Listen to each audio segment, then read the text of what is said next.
Hello, welcome back to this bite-sized study series, and we're continuing our look at 50 Hebrew words that every Christian should know. In this video, we're going to look at this word here, the Hebrew word shalom, which I'm sure many people know. So we're going to explore some of the nuances of that word as it appears in the Hebrew Bible.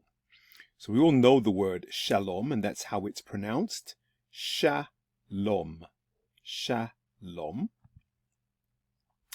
And looking at some examples as to how it appears in the Hebrew Bible. This is the first one. We look at Deuteronomy 20:10.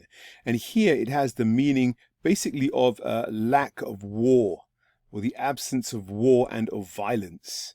And these instructions for the Israelites as they go to war: when you draw near to a city to fight against it, offer terms of peace to it.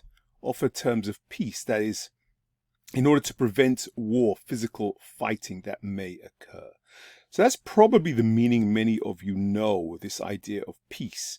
But there are also some very important nuances.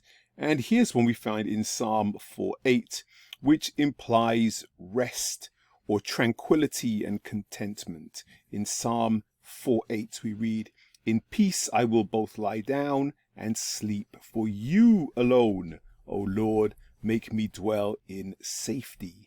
So this is an idea of rest after a long day's work. You're tired, you got up early in the morning, you lie down and you rest in peace, in quietness. That's another nuance that we have. And then it goes further than this. It can also have the sense of welfare, health, prosperity, welfare, how somebody is doing. In this case, we have Genesis 43:27 as Joseph asks his brothers about his father's welfare. And he inquired about their welfare and said, "Is your father well? And the old man of whom you speak, is he still alive?"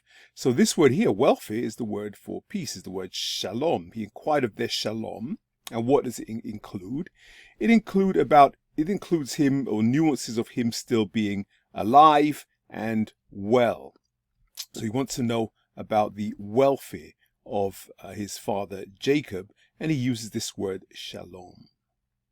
And then we've got another example here, where it doesn't so much mean welfare, but it means describes a totality.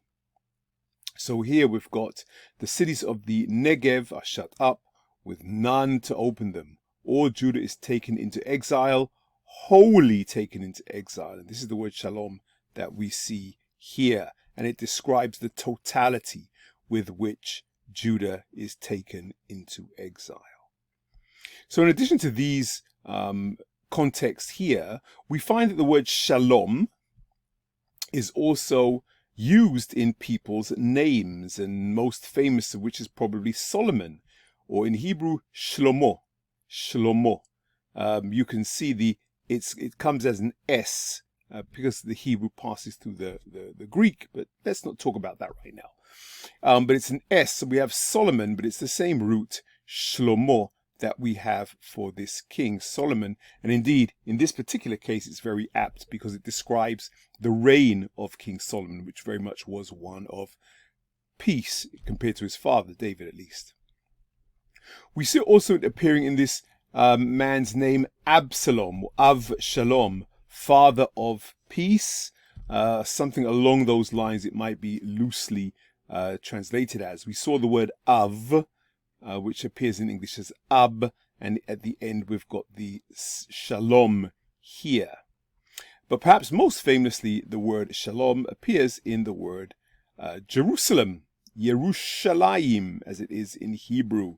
And you've got, again, here it's represented the shin, the sh sound, which we're saying Shalom, is represented by the S. And you've got the L, which is this letter here in Hebrew, and you've got the M, which is this one here. So we see that it appears in names, and there are various nuances to it. So when somebody asks you, what does shalom mean? Don't just say peace, because it means a little bit more than that. And that's the end of this study. Please don't forget to subscribe and like, and also visit my website, ezra710.com, and be sure to subscribe to my Instagram page, To Study, To Do, To Teach. That's all for now.